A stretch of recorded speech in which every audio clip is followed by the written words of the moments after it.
کوئی انسان نہیں جانتا کل کیا کمائے گا، کوئی انسان نہیں جانتا کون سی زمین پر اسے موت آئے گی، گھر میں آئے گی، باہر آئے گی، کہاں آئے گی۔ اللہ تعالیٰ نے ایک اور جگہ اسی صورت میں کہا ہے،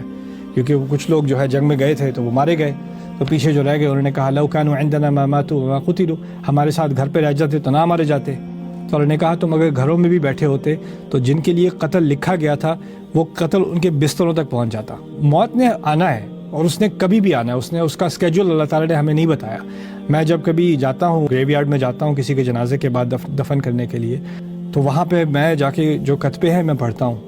کسی پہ لکھا ہے 19 سال کی، کسی کی 6 مہینے کی عمر تھی، کسی کی 90 سال کی عمر تھی، کوئی لڑکا تھا، کوئی لڑکی تھی، کوئی 12 سال کا بچہ تھا، کوئی 25 سال کا نوجوان تھا، کوئی 30 سال کی عورت تھی، کوئی ماں تھی، کوئی بیٹی تھی۔ عمر کی کوئی ریسٹرکشن نہیں ہے، جنڈر کی کوئی ریسٹرکشن نہیں ہے، جس کے لیے موت لکھی ہے اس کے لیے لکھی ہے۔ اس بات کو سمجھنے سے کیا ہوتا ہے، ڈپریشن نہیں ہوتی، اصل میں ہوتا یہ ہے کہ اب مجھے ایک سینس آف ارجنسی ہے، اب جلدی ہے مجھے، کہ مجھے نہیں پتا میرا ٹائم کب ختم ہونے والا ہے اور مقصد کی زندگی میں نے گزارنی ہے، تو اس کا مطلب ہے مجھے ایسے لوگوں کے ارد گرد ہونا ہے جو اپنی زندگی کا مقصد پورا کر رہے ہیں،